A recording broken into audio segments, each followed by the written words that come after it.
K98 Talk is expanding its lineup for 2015. This means we're expanding our advertising base. Whether you're a startup trying to push through to the next level or an established business trying to supplement your advertising budget, web-based advertising is a solid investment. Thanks to Talk's newest partnership with TuneIn Radio and instant access to our sister station, K98 FM, we give you worldwide access at a reasonable cost. Interested parties should email us at advertise@k98talk.org.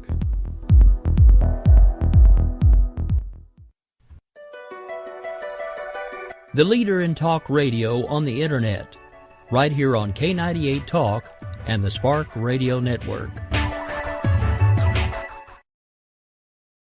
In these uncertain economic times, you've got to do whatever you can to save money. One of our biggest expenses can be our cars, especially when unexpected repair bills hit. Not anymore. If you own a vehicle with less than 130,000 miles, is less than 12 years old, has a warranty about to expire, or even no warranty at all, you could stop paying for car repairs. Roadside assistance, towing, and rental coverage are all included. Don't wait for the next repair. Make one free call right now to see if you qualify. If your vehicle is less than 12 years old, has less than 130,000 miles, even if it's out of warranty, paying for car repairs can become a thing of the past. Call us right now and get your car protected before your next repair bill hits. Get protection and no more repair bills. Call 800-696-1030. Again, 800-696-1030. That's 800-696-1030. 800-696-1030. Joe had huge problems with the IRS. I knew it was coming. I hadn't filed taxes since 1990. All the IRS letters coming in added up to a nightmare. It got up to like $68,000. My heart started beating fast. It's like, there's no way, man. I mean, I ain't going to be able to do this. Then they stopped his paycheck. So that's when I started making phone calls and found U.S. Tax Shield. U.S. Tax Shield went to work immediately. They just took the bull by the horns. What blew my mind is he called the IRS right then and there. So why is U.S. Tax Shield A+ rated with the Better Business Bureau? Joe knows. They saved me a ridiculous amount of money. If you owe more than $10,000 to the IRS or state, choose the company Joe chose, U.S. Tax Shield. It was the best decision I made. U.S. Tax Shield is the way to go. Life is good. Thank you, Lord. Call 800-471-3287. U.S. Tax Shield. Boo-rah. Yes. 800-471-3287. 800-471-3287. We believe in the American way, and we built this country called the USA, and we fly our flag because we're proud and free, we're Americans. Red, white, and blue is our way of life. We never back down from a challenge or a fight. Nature provides, God gives the rights, we're Americans.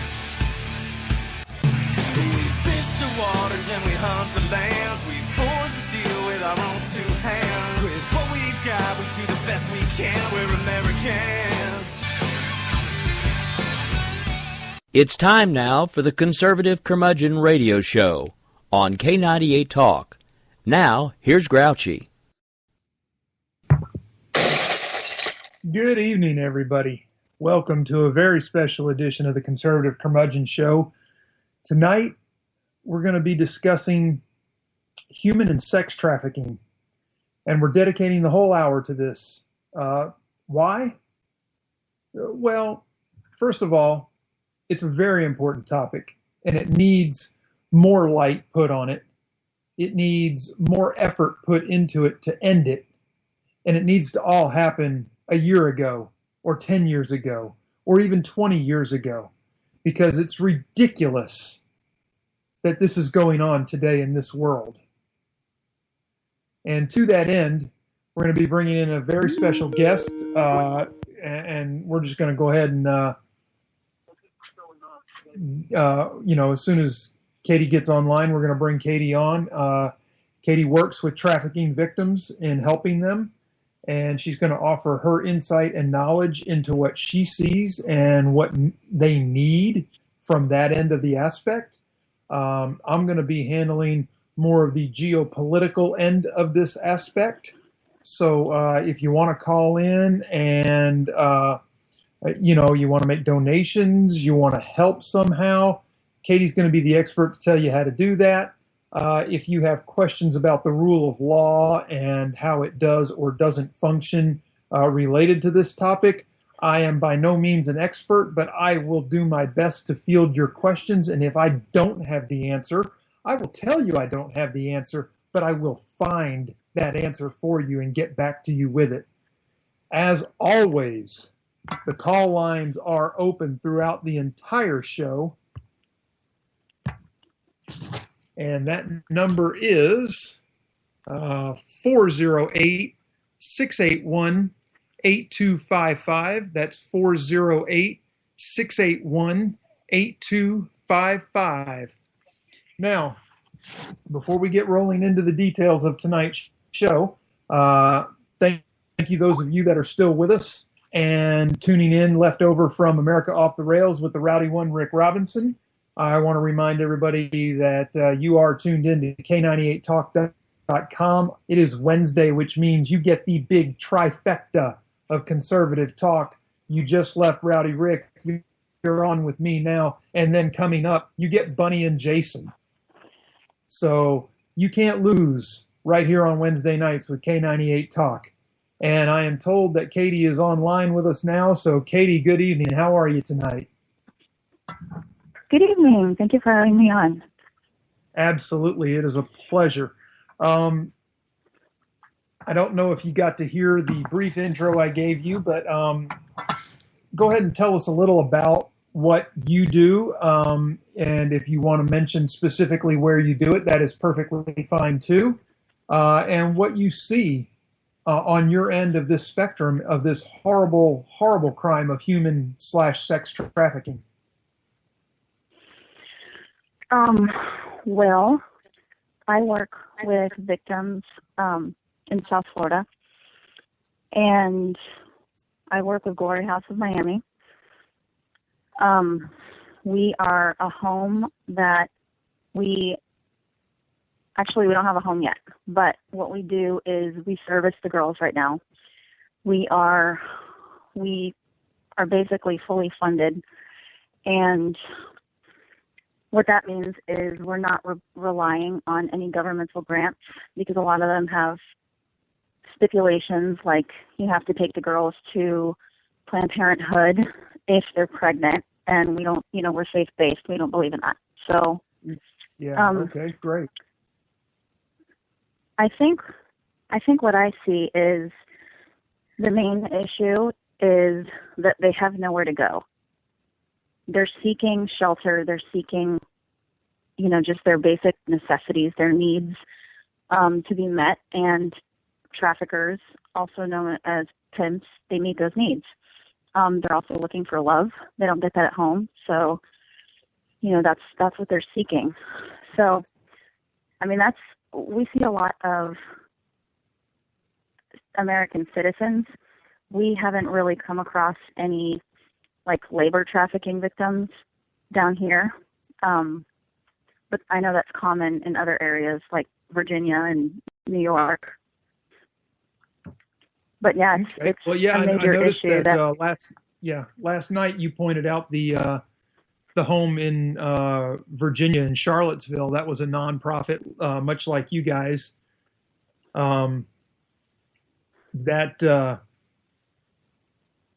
I wasn't aware that they were seeing the labor side of it, but that's interesting to hear. And I'm really surprised to hear you guys haven't seen more of the labor side of it. Well, I think we did see a lot of that in the early 2000s. I'm sure you guys have heard of the tomato fields. There were a lot of Mexican migrant workers that were being trafficked on the fields in Immokalee, Florida. But we've pretty much put a lot of laws in place that protect them. So we're not really seeing much of that down here, at least on my side. Well, that's a good thing. But yeah, it's also a major problem though in other parts of the country. But those are, hidden in plain sight. You don't see those girls because they're not It's not like a residential brothel. You don't see them on the side of the street selling themselves. Right. So I think those are harder to find. Now, with what you guys see there at Glory House in Dade County, and I know you probably actually technically service more than just Dade. I'm sure Broward contributes. Oh, of course. I'm familiar with the area. I used to live down there. It just seems to me that one of the hardest aspects in trying to provide the help and services that these women and children need would be the trust factor that you have to build with them. I'm sure that by the time that you guys get to them, that they have been just completely abused to the point where trusting anybody has to be difficult. Oh, for sure. We deal with that a lot, and we know how to deal with that. I think a misconception is that these girls want to be rescued, that they perceive themselves as victims, but they don't. They think that, selling their body is the way to freedom. They think that because their needs are being met, there are no rules in their mind, where they are. They can do drugs, They can drink, they can sleep with whoever they want, and they don't have a mom or a dad, down their throat. I think they think that that's their ticket to freedom. I had one 21-year-old a couple weeks ago that I was talking to, and she had been abused, like the majority of them, as a child, and starting at 5 years old. And as I was talking to her, she was saying, "But I can provide for my own needs. I can, if I sleep with this guy in one, or these handful of guys in this one night, I make as much as you do in 2 weeks in one night." So it's really hard to convince them that they are victims of their own circumstance. So, sorry, my brain's going 1,000 miles a minute.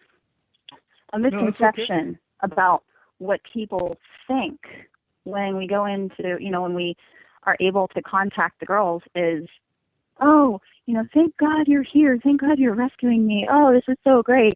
I'm going to listen to you because I totally trust you." No, that's not how it works. We get a lot of them, and what it is basically is we just have to be there. We just have to put up with, with their trauma, I guess. They're going to be fighting. They're going to fight us, for the first 3, 6, 9 months until they can develop that trust in us that we're not going to, exploit them. And unfortunately, a lot of different places have exploited them, including some other homes. Oh, that's horrible. That is horrible. So basically what you see is some kind of, I don't know, for maybe lack of a better term, almost like a Stockholm kind of syndrome with them? Yes. And that's yes. It really is. Because they switch between pimps so often, many of them do, a lot of them don't, but they have this perception that their pimp is their daddy. I mean, and that's actually what they're told to call their pimp. Oh, daddy this and daddy that. Wow. They're pimps and there's a book called Pimpology, and it was written by a pimp who ended up in jail because of this book that he wrote. He basically outed himself. He was writing it to other pimps on how to break down a victim, how to break down a girl mentally, to make her psychologically dependent on you so that that she's not going to run away. That's unbelievable. Well, I guess that answers a lot of one of the questions I was going to ask you, which basically was, how is it in this day and time that the quote-unquote modern liberated woman, whether you're of a liberal mind or a conservative mind, I mean, we have to admit that women have definitely in the last half century come a long, long way from where they were as far as how they function in the world and what they contribute to the world as far as the global industries are concerned. How is it that these modern, intelligent, and even in some cases tech-savvy women allow themselves to get recruited into this industry? You know, that's kind of a complicated, complex issue, because the majority of them that I have spoken to they're seeking love. That's basically what it is.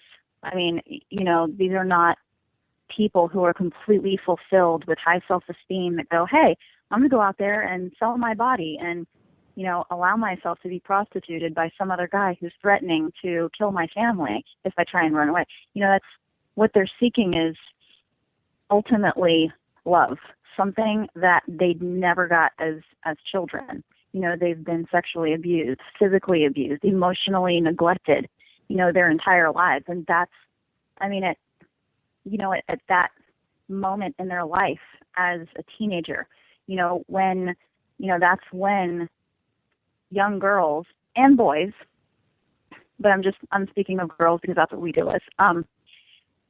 That's when, you know, their development is, I guess that's where they're trying to figure out who they are in the world.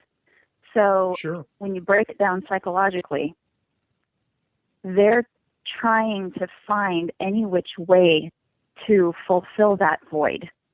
And, you know, the majority of them get in because a friend says, hey, you know, friend from school, oh, hey, come here, listen. You know, I talked to one girl and she said, I think she was 14, and her friend said, and I'm just going to be blunt here because this is the type of verbiage that they use. No, go ahead. She said, hey, why don't you, you know, if you need to, you know, her dad left, he was an alcoholic, and her mom was, you know, emotionally not there, and so she's 14 and a freshman in high school. And a friend of hers said, hey, listen, you know, if you need money, you don't have to get a job. All you have to do is, you know, give this guy a blowjob for $200. And she's like, hey, you know what, that might work. And she said, as she was doing it the first time, she thought, what am I doing? You know, why am I doing this? But then she continued because the money started coming in. And she felt like, you know, the guys were giving her something that she was seeking all along. But it was fleeting. It was kind of like a drug. Yeah. And then, of course, you know, drugs they play a huge part in it, too. Because as they continue to do this, you know, part of their soul, they basically sell a part of their soul every time they do it, every time they turn a trick. So they do drugs. They get drunk to try and numb all of that. And then they get caught up with, we call them popcorn pimps. They are just like the, you know, the little guys who are, you know, they might have like 2 or 3 girls that they prostitute. But then, you know, the girls get further and further into it, and then they start to get the pimps that are on the Eastern Seaboard circuit. You know, they're the ones who travel. They have more contacts. They have weapons. They have, you know, they're a lot more threatening to the girls. Okay. So, I mean, so they get locked into it before they know it. Work. I'm sorry, what? They basically graduate from doing this on their own into a network seeking bigger money. Right. Man. I mean, and that's one aspect of it. You also have girls who are drugged.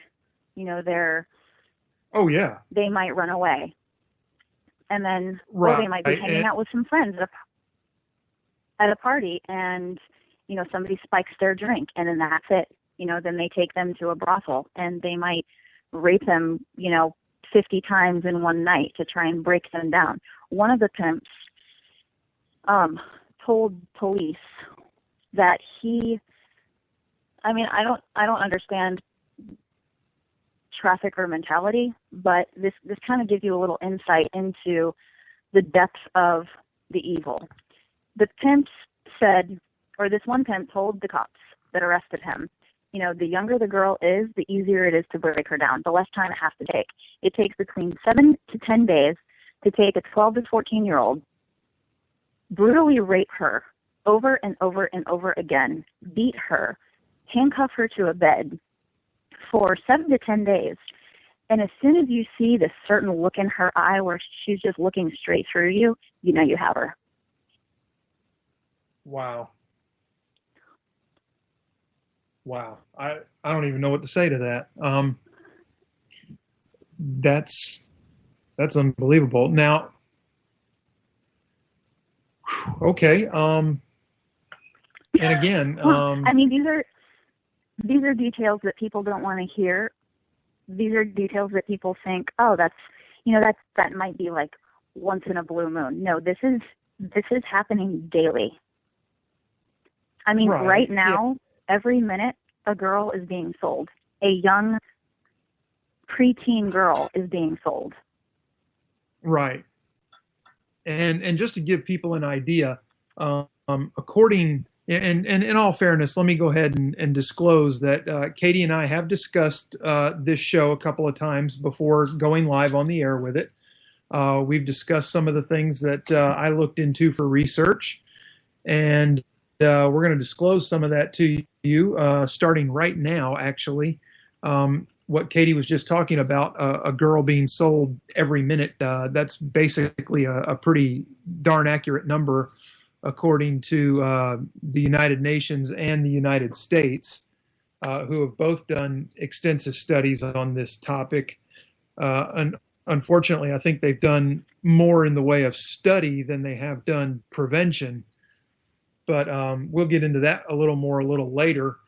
But one of the things I was going to ask was how these women become so controlled and driven into that state of submission. And like you just covered, the studies show that the methods used to control women in this, I hate to call it an industry, but for lack of a better word, criminal industry. But right.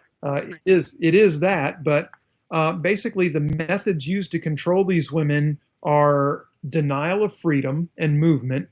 They isolate them. They control their money, threats, intimidation, drugs and alcohol, exposure to pornographic films, and the physical and sexual violence. And according to a joint study that was done by the University of Rhode Island and UMass Amherst, they said some women were held captive and were not free until they paid off accumulated debts that, of course, only grew exponentially over time. These quote unquote traffickers / pimps, they bill them for everything under the sun, and they tell them that they owe for this. And the majority of law enforcement, according to the study, 76%, and social service providers and advocates and researchers confirm that a large number of women were not free to leave the industry. And, pimps control most of the money, and with many of the international women, they say 36 to 38% of international women had their money controlled by pimps, whereas in the U.S., that staggering statistic was 76%. So there's definitely no freedom for these women once they're in, at least not without, I guess you would say, an outside force, coaxing that freedom. But now, once you guys are taking care of these women, obviously I say obviously, may not be obvious to everybody, but there are health concerns that you guys have to deal with these women and children, for that matter. So other than the obvious, the HIV, AIDS, STDs, what other health concerns do you guys have to deal with in helping these women cope back into society? I think the biggest concern that we have regarding their health is their mental health, because that basically, controls their future. What we're trying to do is get them back on their feet, get them healthy, give them, build their self-esteem so that they understand that they're valuable. So, we kind of help them help themselves.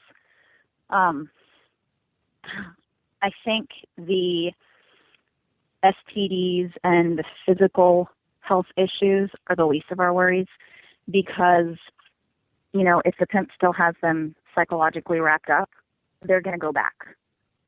So we have to give them that, I guess we have to fill that void so that they don't run back to their pimp or run back to another one or go back to that lifestyle, because that kind of lifestyle is normal for them. That's the most secure, as crazy as that sounds, life that they have ever lived. That is so crazy. Health issues, legal issues, a lot of them are testifying against their pimps. And, thank God now we are becoming, the laws are changing to become more victim focused. Before it was, 5 years ago even 3 years ago, it was, the police would arrest the girls, put them in jail for prostitution, which is only doing more damage, more trauma. Right. And then forcing the girls to go and testify against their pimp, who just said, if you ever testify against me, I'm going to find your family and kill them. So thank God we're becoming a more victim-centered nation, I guess. So what we're doing is giving them the mental health coverage that they need right away, so they can go and testify against the pimp. So with these women, with these victims, do we see things? I mean, obviously, once their state of mind begins to improve, there has to be a lot of emotion that really weighs on them. A lot of probably, and I'm guessing here. I don't know. I'm not the expert, obviously, but I would think some kind of either anger or rage or depression, something along those lines. Well, that all stems from the post-traumatic stress disorder that they have. They say PTSD in human trafficking victims is almost identical to PTSD in war veterans. So, of course, there's going to be anger. They're going to have flashbacks. They're not going to be able to sleep at night. They're going to have nightmares. So we deal with all that too. But, yeah, we do see a lot of anger in them. With the PTSD, if, one girl was driving in the car with her, what we call a big sister, we have, looked over, or the big sister looked at she saw a car that was a yellow, what are they called? Not a Trans, a Mustang or whatever it is, Camaro. And she said, oh, look, it's like Bumblebee. And the girl immediately shut down. And, you can have that. You can have, her screaming, like, cussing at her. Why would you say that? Just extreme paranoia. When they got back to the house, she said, she confronted the girl and said, I'm sorry, I don't know what I said. And the girl said, no, that's what my pimp used to call his car. So, there's a lot of that from PTSD. Yeah. And the statistic that the State Department used in their 2015 report was that nearly 65% of these women said that they had tried to either hurt or kill themselves. Do you guys see that kind of percentage in these women, or do you even get into that part of it? Or, I kind of have to pat us on the back because of the approach that we're taking, which is not a very common one. We focus on the spiritual aspect as well, and outstanding, on top of the emotional, and we haven't seen any of that. I don't know why, but I guess the approach that we're taking is working. So I don't know. I mean, I'm sure that is common with a lot of others. I have heard of victims or survivors trying to commit suicide because they just can't take the PTSD or the depression or the anger, and, they see no hope in life. But one of our main goals right off the bat is to try and show them that they do have, they were created for a purpose. They do have a future. So we don't really see much of that, but I have heard. Okay, well, that's great. Katie, I'm going to ask if you can stay online. We need to take a break. We're at the bottom of the hour. We got bills to pay, obviously. So if we can get you to hold on, I would love to carry this conversation further and further. Yeah, sounds good. Thank you. Okay, well, Mr. Producer, roll the commercial break, and we'll be back in just a couple minutes, folks. Oh, but ain't that America? You and me. Ain't that America? Something to see, baby. Ain't that America? Home of the free, yeah. Wake up, America. The biggest threat in those days were from factions seizing control of the governing apparatus and making decisions that were in their interests. Today, we call factions political parties. George Washington himself warned the nation about the dangers of factions in his farewell address. Office hours with Dr. A, 3 p.m. on Sundays, K98 Talk. We've got something to say to you, America. We will never fully understand what we've asked of our military service members or their families, asking them to put themselves in harm's way, to endure it all. But we do understand that it's our turn, our duty, to keep them secure for the rest of their lives. Wounded Warrior Project long-term support programs help our most severely ill or injured veterans live independently, at no cost, for life, so that they might stand at ease. Join us at findwwp.org. Hey everybody, this is Jason, host of According to Me. I'd like to invite you to check out my show. It's a 2-hour show that lasts 60 minutes and, listen, I hate to interrupt, but one thing I can do is read off a script. Just say, let me be clear a lot. It works. President Obama, I can handle this. It's a radio promo. I'm not green. I've done this before. Did someone say green? Now, Al Gore is here. Listen, I'm just trying to record a radio promo. Do you mind? Now, do you say good things about me on the show? No, not at all. But if it makes you feel any better, I rip on Republicans just as much. The AM radio frequencies give off very high levels of radiation. Look, my show is on the internet, which you invented. Can I just do my promo? I got a pen. I can veto that, I know you got a pen. It's not a law. It's a radio promo. Listen, just listen to my show. Barack Obama and Al Gore hate it, so you're going to love it. Here's an executive order. Don't listen to his show. He doesn't like me. He's racist. And he doesn't recycle either. That's it. I'm done. It's According to Me, Wednesdays, 10 p.m. Eastern, right here on K98 Talk. Oh, but ain't that America? You and me. Ain't that America? Something to see, baby. Ain't that America? Home of the free, yeah. All right. Welcome back, everybody. We are still on with Katie from Glory House in Dade County. Pardon my cracking voice. So when we left off, we were just kind of wrapping up about what Katie sees there at Glory House specifically, comparing that to what the State Department says actually happens, which, folks, I have to tell you, I downloaded the PDF of the State Department annual human trafficking report, and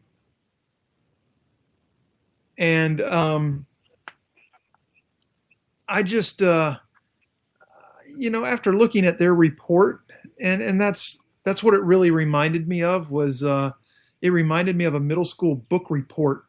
There were a lot of stock photos, things that not happy people, but not what you would expect to see in the world of human and sex trafficking either, in the way of the photos. And the data is suspect at best. It really is. And it's really disappointing that our government, who claims to do so much, and actually we do a lot, but we do a lot compared to other countries. We don't really do a whole lot, if you get what I'm saying. There's so much more that needs to be done on this front, in this field, to make it end.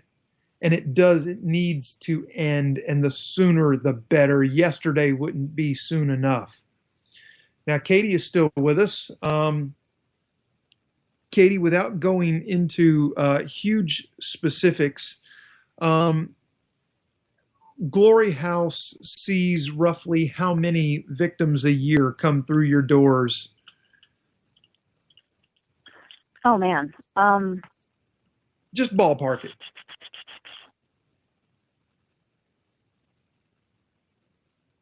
Right now, about 30. That's a really hard number to calculate. Okay. Because we touch on, we reach out to a lot of women, but to give them the actual help that they need, maybe 20. Yeah. It's hard to gauge because they have to be ready. Oh, it's sure. not like you can just go in and pull them out. They have to be willing. It's like an abused woman. It takes her almost 7 times of leaving and going back to finally decide to leave. Man, just seems so hard to believe that it's such hard work to convince them to get out. Well, I think that's why it takes a special kind of person to do it, because so many people would get frustrated. Just think of having a child or having a family member that continues to mess up, and you can see the way out, and you're trying to reach them, and finally most people just get fed up and say, forget it. Imagine doing that for somebody that you don't even know. Yeah. A lot of people just give up on them. They get angry with them, but it's the trauma that's causing this. Sure. Well, look, according to our State Department, again, whose numbers I call suspect, they estimate that 50,000 women and children are trafficked into the United States each year. And they're saying that primarily they come from Latin American countries, Russia, the new independent states outside of Russia, and Southeast Asia.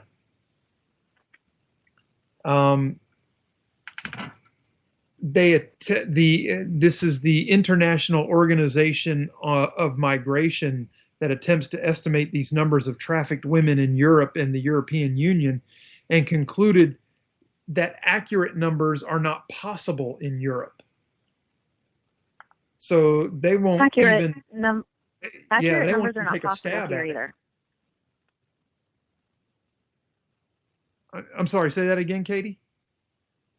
I just said accurate numbers anywhere are not possible. They're not possible in the United States either. Sure.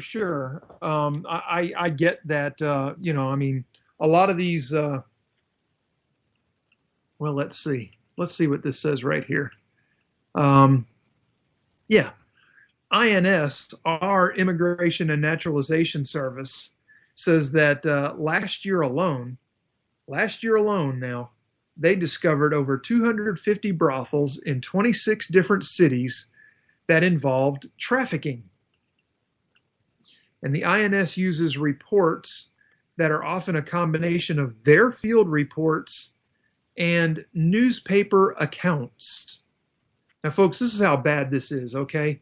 Our government is relying on journalists to publish accurate and timely stories about trafficking so that they can incorporate it into their official government statistics.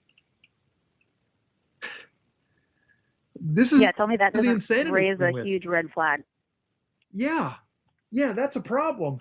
And yet our government rates itself as a tier 1 country, according to the PTVA, which is the Protection of Trafficking Victims Act of 2000, which I believe was actually initiated under Bill Clinton's administration. I will give kudos to President Clinton for that. It needed to be done, but as I've said a couple of times already tonight, there is so much more that needs to be done. Yes, Mr. Clinton, the one who's flying on planes. Yes, that includes. Yeah, let's not get into that. Yeah, that was a rough subject, and I covered that a few weeks back. But we don't have to go into that part tonight. But yes, we do know that it happens with him. Katie, I noticed on Glory House's website, Glory House says that the trafficking business in Dade County alone generates $200+ million a year. That's staggering. Yes. Considering that our government estimates that in America that it only generates about $500 million. No. Yeah, there's something wrong somewhere. There's a disconnect in the data. Well, there's a disconnect in the 2015 TIP report because the other countries that were involved in that were, the psychologists that were involved were telling the State Department, these are not accurate. These certain countries that, lo and behold, we have, I can't remember the word now. I guess we have connections with political ties to our quote unquote allies. Oh, sure. Yeah. These are countries that they have bumped up to tier 2. They're tier 3 countries when it comes to protecting the victims and getting laws in place to protect them. But these countries, the psychologists that were on the board of the TIP report were telling the State Department, this is not accurate. These numbers are not accurate. They're not doing what they're supposed to be doing to be bumped up to tier 2. So right. That raises a huge red flag in my mind. Why did they do that? Who's to say that we should be a tier 1 country? Because the way that I see it, we're a tier 3. We're still on the bottom. Why are our children being trafficked? Why is our foster care system so bad and nobody can do anything about it? Why aren't we protecting our own children? These right. are citizens that were born here. Oh, absolutely. And for those that don't know about the tier that we're talking about, I'm trying to scroll to it here in my notes. I've actually got the tiers. Yeah, okay. A tier 1 country is, quote, and now this is according to this gigantic treaty that all these 64 countries signed on to back in 2000. The definition of a tier 1 country, and this is supposed to be the cream of the crop, is the governments of countries that fully comply with the TVPA's minimum standards for the elimination of trafficking. So according to this, the United States fully complies with the minimum standards of the TVPA. All I can say is that the minimum standards must just be bare minimum. And of the 64 countries that are part of this agreement, only 13 of them are tier 1. Now, tier 2 are governments of countries that do not fully comply with TVPA's minimum standards, but are making quote unquote significant efforts to bring themselves into compliance with those standards. Now, Katie, you know a lot more about this than I do, obviously. You're in the trenches every day. Tier 1 and Tier 2, is there really much of a difference? No. And no, they're very blurred lines. Yeah. I mean, I think as far as that goes, if a country says, "Oh yeah, we're on it. See our paperwork. See, yeah, this is what we have to put in place," whether it's done yet or not, that's what determines whatever tier they're in. Right. So what the State Department doesn't provide is what these minimum standards are. I don't have that data in front of me, but I will be doing some more research into this. I definitely don't know what the minimum standards are per TVPA, but we're going to find out about it, and we're going to start raising more and more awareness based on those minimum standards, because I have a feeling that, like Katie said, our government's falling flat, and they're fluffing this piece up to make themselves look better, like they're the world leader in trafficking elimination. So, well, I mean, I think that's what they do with everything else anyway. So, well, I think that's pretty accurate. I have no faith too. in them with this. Yeah. So, man, the time is flying. Wow. You were right, Katie. This is such a vast subject. We may have to do a follow-on or two. I just don't know how we'd get enough data out there to everybody to even raise the right awareness without it. But as we start winding down here, what do you guys at Glory House specifically, what do you need from the community? And even, I know we're trying to avoid the government, but what could the government provide to help make things better without adding the ridiculous stipulations? Well, I think Florida is leading in trafficking laws and educating law enforcement. We have a lot of FBI here working behind the scenes also, informing the community, just getting education, getting the community educated on how to recognize a trafficking victim. I told Jody and Diane this. Last year, I was with my oldest son. We were at a Halloween store, and there was a girl who looked maybe 14-ish. She was in super short shorts, the kind that look like a bikini, with this little crop top, tube top thing on. She had a tattoo on her back, and I think one on her arm. And she was looking at her phone. She was probably about 14. And tattooed? Maybe 15. Yes. So oh my God. I'm looking at her, and all of a sudden it hit me. And I'm like, this girl is a victim. So I'm watching her body language, and she's looking down at her phone and looking around like she's nervous, which is very common. If her pimp is like, hey, you better have your phone on you, you better be paying attention. Right. So she's looking down, she's looking around for her pimp or for somebody. So I paused, and I waited about 5-10 minutes until whoever her ride was or who she was looking for came to pick her up. And this mom with her, I guess, teenage daughter comes out of the store, and I see her looking at the girl. And me, I'm in protection mode because I'm like, oh my God, there's a victim. I need to, rescue her. So then this other mom comes out, and she's looking, and I hear her talking to her daughter like, oh my God, do you see what she's wearing? I can't even believe she's dressed like that. Like, just making these nasty comments. And I got so angry because I'm like, if this woman only knew her heart would be so changed because this kid could be her daughter.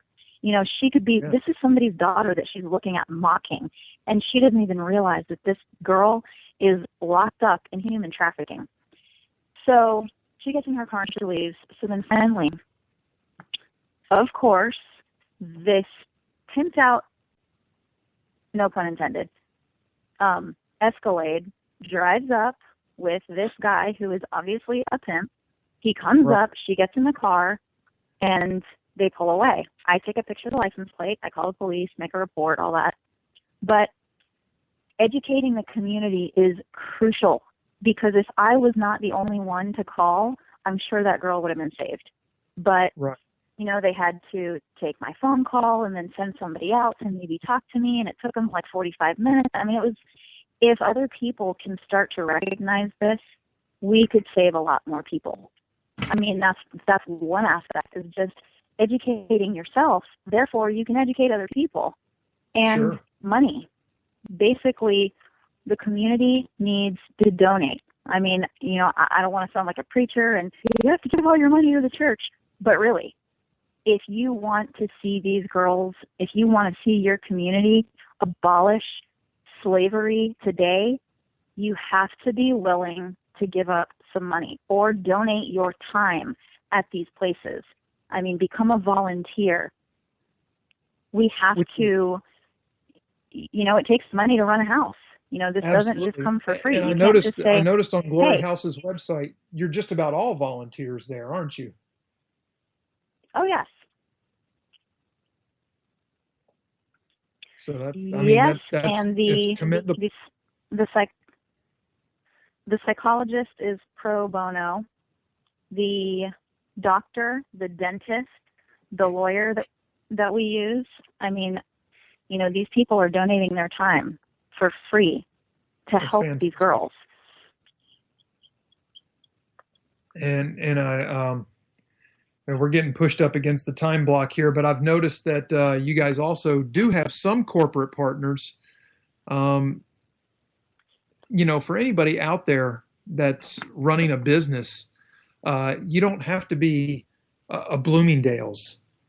I saw their name particularly on the webpage, but you don't have to be a big Bloomingdale's to help out places like Glory House. You know, small gifts are welcome just as well as big ones, I'm sure. Oh, absolutely. Well, you know, that's, even small gifts can buy an interview outfit for the girl to go and take the first step into her destiny. There you go, folks. And small gifts will feed them too. Absolutely. But Katie, like I said, we're getting pushed up against the time bumper here. I want to thank you for spending an hour with us this evening on this terribly troubling topic. Thank you for having me on. Oh, no, absolutely. And for those out there listening, if they have questions or want to ask you something, where can they find you on social media to do that? They can find me on Twitter at GH_KatyJ. GH_KatyJ. I'll answer any questions.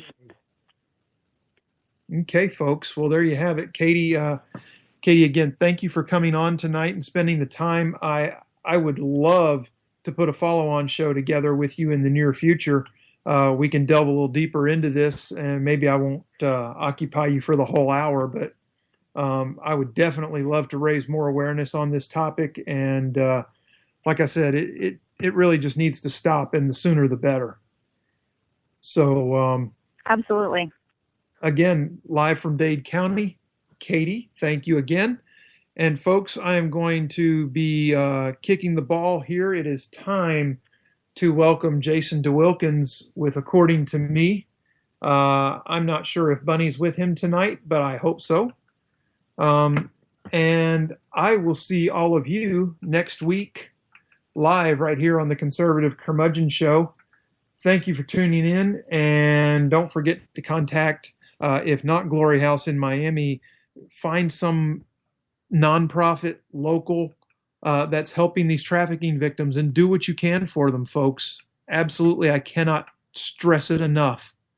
Thank you so much for listening, and God bless. We'll see you next week.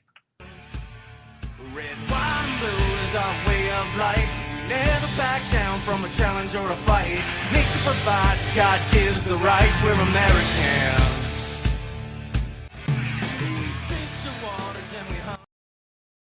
When our water heater broke down last month, it was a nightmare. It took 5 hours for the plumber to show up, and he charged us a couple of $100 just to come out. And then it cost another $1,800 to put in the new water heater. By the time it was all said and done, I felt like I'd been taken. But what else could I do? The smartest thing you can do is get a home warranty from American Residential Warranty. Their home warranties pay to repair or replace all your major appliances when they break, and they will break, and at the worst possible time. Call American Residential Warranty right now for free information on home warranties starting at just pennies a day. Don't wait for your refrigerator to stop running or your ceiling fans to stop turning. Call American Residential Warranty right now. Ask how you can save up to 50% on washer and dryer coverage. Just call 1-800-513-6154. That's 1-800-513-6154. Again, 1-800-513-6154. Call now. Tired of paying outrageous prices for Viagra? Well, we have great news for you. Now you can finally get Viagra at huge discounts. Healthy Man allows you to save up to $500 on Viagra. Why pay U.S. pharmacy prices of $15 per pill or more when you can get